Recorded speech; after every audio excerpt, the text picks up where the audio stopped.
do you want to become a niche influencer? If you want to know how to become a niche influencer, you are in the right place. Hold on, sit back, relax, and you will have all the information that you need to become a niche influencer.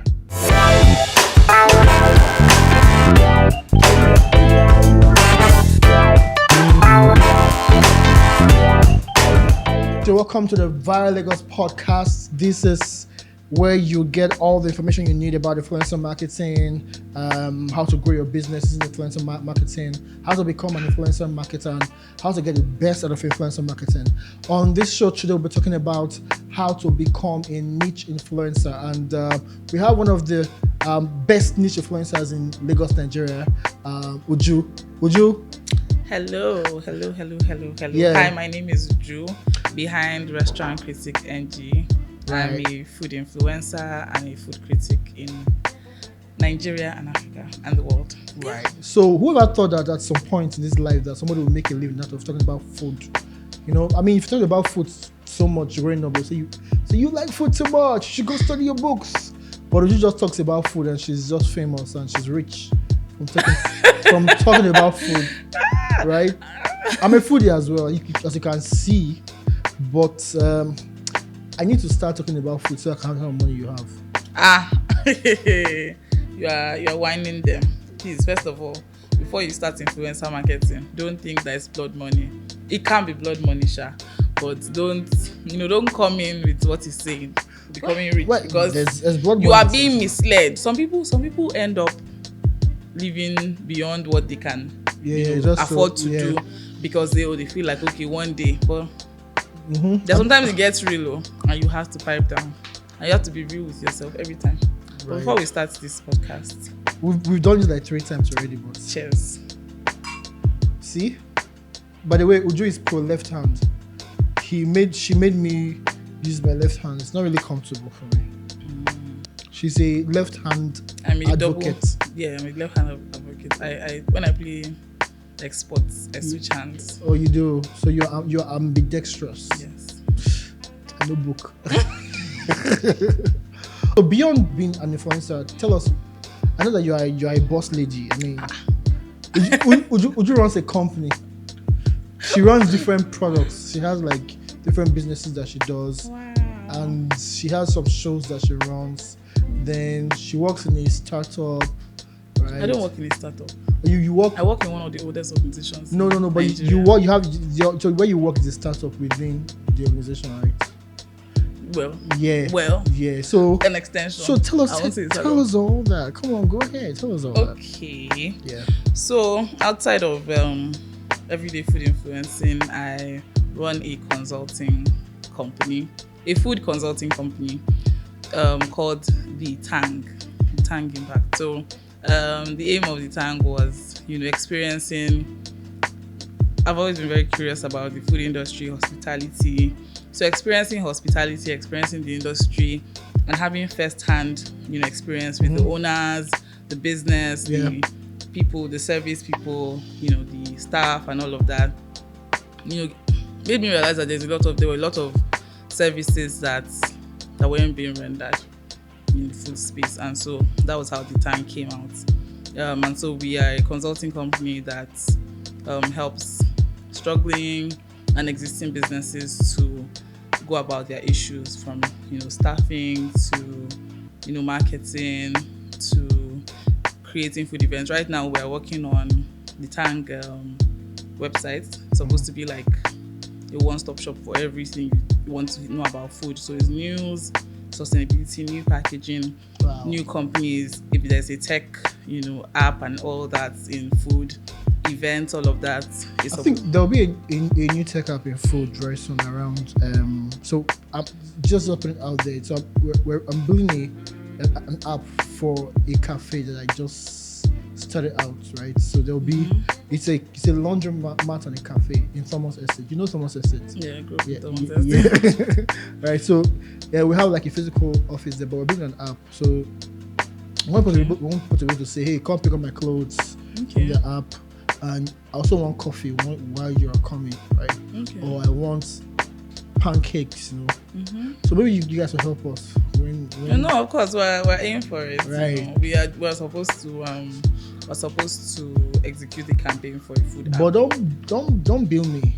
Which is very expensive, by the way. That's not true. We're trying to help businesses that are trying to grow. We meet businesses at different points. Right.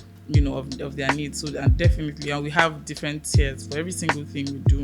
We have tiers, and so it depends on how involved you want us on that. Affects.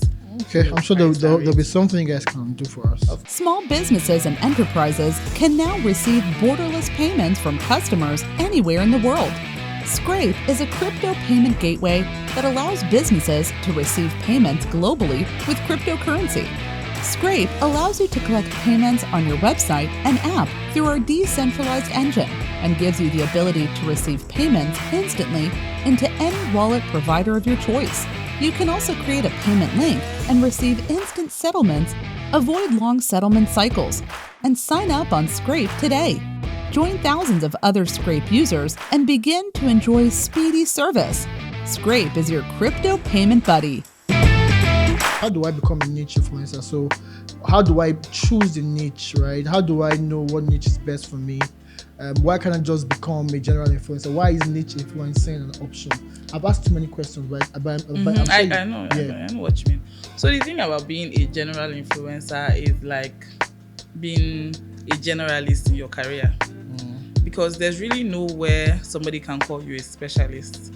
And when it comes to people banking on you for a certain type of a certain industry, you don't have the opportunity to become.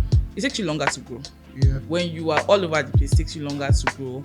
You are not an authority. It takes you a while to become an authority, because in your own space, in your own niche, they know that, okay, this is what you know, and it's easy for you to start businesses out of knowing exactly what you're doing and knowing a particular industry. For example, you're a fashion influencer. There are so many things that you do, and you definitely know a lot about it. People will be able to consult you based on what you know, rather than you just choosing to be all over the place. And so, but the thing is, being all over the place too sometimes can work.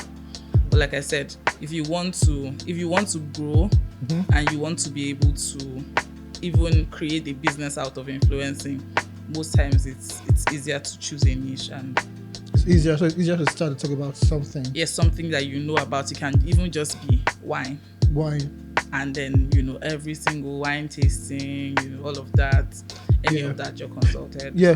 So I just like to add that sometimes, because it's not so popular, maybe some people who are interested in what you want to do may not be so much. So you have a fewer. I don't think so. You don't. There's sometimes when some kind of influencing, depending on even the country you live in, are not that popular. But when you start, you now realize that you make it sort of mainstream. People are like, oh, there's somebody that does this. Before you know, people are behind you doing it. Before you know it, you're growing. People want to know about that. They come to your page. So the interest might not be the widest. Does not reduce the fact that it might even be. So imagine you talking about some kind of luxury kind of item that everyone can really get to know about. Everybody might not be interested, but your clientele is there. Your audience is there. Sometimes it's not even about numbers. Sometimes it's about quantity and quality. Rather. Some people just love the quantity. I have 2 million followers. Some people have 2 million followers. They can't sell anything. They can't make people do anything. You can have, you can have. Write that down. Some people have 2 million followers. They can't sell anything. Yeah, you can have 3,000 followers, and when you talk about a particular product or go to a particular place, your audience can swear by you, and they will patronize. So imagine you having 3,000 people, and when you say buy, those people get 300 sales. It's more effective than 2 million, and they can hardly make any sales. And then you get, so it's about impact. I totally agree. More than anything. Yeah. So I want to become a niche influencer. What do I do first? You have to choose your niche. So set yourself. You can't just do because you're seeing that UJU is talking about food. She's going to so many interesting places. Right. I want to go. Are you really interested in food? Because the food, there's the science of food and not just food. Yeah. Do you understand? So you have to be interested in the nitty-gritty of that particular aspect. If not, you just continue to float around. There are a lot of people who also, go to places, blog about food. But so it's there's the science of food, there's the knowledge of food. You can't just go to a place and not know what you're talking about. So even if you've not been to the country of origin, you should have read enough about it to know what you should be expecting. Yeah. And even if it's not what you're expecting, the diversity of it. So for example, somebody can decide to make something that's crispy, and you might get to another place and it's not crispy, and that might have a reason. So you must know to an extent that, okay, if it's not in this form, it can be in this form, even if you've not had it before. But you cannot not know and then assume that, you don't just like, it's not about you. Right. So you must be very interested in your niche. You must go down to knowing it. If not, you'll just be like, I went to this place, it was nice. Do you get what else? And then it just looks like you're also a generalist when you don't know. So you have to choose a niche that you're interested in finding out about, you're curious about, you're interested in reading about, because knowledge is everything when you choose a niche. So yeah, that's the first step to choosing a niche. So when you know your niche, what do you do next? You just take a camera, just go talk about your niche. Because I see some people who actually have knowledge, but they don't understand that this is one part that people we've not talked about on this show, is the technical aspect to really creating content. So what kind of lighting do you need? Is it all you need? Is it just ring lights and the camera, or are there apps that you could use? Do you need to enhance your content? Yeah. So I'll say first of all that knowledge of digital marketing helps, because two people, I've seen people at even 100k, 200k, and somebody else at like 7k, but you can feel the difference when it comes to how they communicate. Yeah. And sometimes it's the knowledge of digital marketing. The best time to do this, best time, when it's time to speak about this, and then planning your content. You have to have planned out content. So you have to know, okay, this is where you're going, so you know the direction in which you're going. So people don't understand the importance of content calendars and their content plan, like, from this period to this period, this is the kind of message I want to be putting out. They don't understand how it creates impact. So for example, exactly, strategy. So for example, for the next 2 months, I'm saying, I'm talking about wine alone. I establish a lot, and teach a lot of people about wine. A lot of things they might know will come from me. I switch, topics. Not like I'm talking about wine alone, but I'm mixing it with a lot of things, and it's mostly borders around wine. And I'm mixing it, and then I move to something else. But then you remember that, what you knew about wine, you learned from me. So content strategy, digital marketing is an important knowledge. It really helps to shorten your time with the struggle. Right. Yeah, so that's, and of course, everybody knows that, good lighting, good camera will definitely amplify that message. So after you've identified your niche, right? This is your interest. You decide, okay, you get your equipment, right? Equipment, good lighting. You need to have digital marketing skills. Learn how to really do digital marketing. But take a few courses on Google. Do a few stuff here and there. You have right. So next, what would you want to say people could also do, maybe to make it better? So I know that sometimes collaboration can help. How do you reach out to people doing the same thing? Some people, you think if you do if you try to tap into their audience, so a good example would be collaborating on Instagram, right? Say, or digital art. So which would you think is easier, right? And which is better? So collaborating with people to reach their audience, you can grow your audience, right? Or just do arts and try to reach people who are like looking for what you are serving. So the both work. You can do ads, because the truth is that as much as collaborating is good, because it's most times you have to be strategic when collaborating. So you choose somebody in an industry that you think would be beneficial to your own industry. For example, I'll probably choose somebody in health, or maybe in fashion too. You might get me brands who think, you go out a lot, I want to give you stuff. It might reach. You might want to do with an under food influencer, because you feel like, okay, you might strengthen your, like, you was both of you when it comes to your industries and your followers. You guys might even have the same amount of followers, but it just does something for both of you. Right. You know, and ads do wonders too. Yeah. Because there are a lot of people too that are interested in what you're doing, but they're not following it out of you. And so ads will help you reach them. Cool. Yeah, I totally agree with you. Right. So, I mean, you've shared very beautiful insights, and I've learned a lot from this as well. Right. So, do you think, right, that there are hot niches people should go into in Nigeria that you recommend? I don't think there's anything called hot snitches. I've seen people, like when I started food influencing, maybe one person, you know, people weren't really trying to make influencing out of it, you know. Yeah. And I've seen a lot of people that started like with skin. Yeah. Like my sister with skin influencing, there was nobody really doing the skin influence. They would do beauty and other things, but skincare, and you know, that's sort of new. So you can't really say you want to choose it because people are sometimes oversaturation itself even affects the market. Yeah. Because you have so much to contend with, you know. But you really just need to just pay attention to the time and just do what you want to do. Sometimes you're going to be the pioneer. Okay. Yeah, so one of the things I think hinders, I know we've spent a lot of time, we're just going to round up quickly, and hinders people from really growing as influencers, really small influencers, or people who are starting out, right, is the skills they require for digital marketing to grow their channel. Mm-hmm. So do you have any recommendations where people can learn some skills, right, that they require to grow? Yeah, you want me to give you my secrets? Please give us a secret. So, every single form of, apart from digital marketing, also courses in your own subject area are important. I personally use Future Learn. So I've taken courses from how to open a restaurant to food business. Future Learn, guys. Yeah. Future Learn. Opening. Future Learn is reading here. Future Learn, right? Future, like your future. Your future. Future Learn. Don't forget it.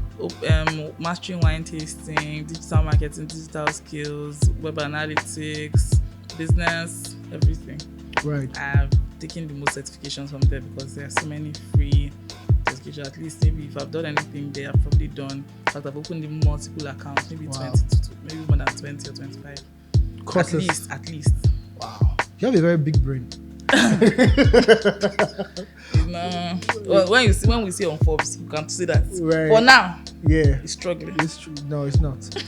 2022 courses. The last time I did that was in 2013 when I went my brain has shrunk.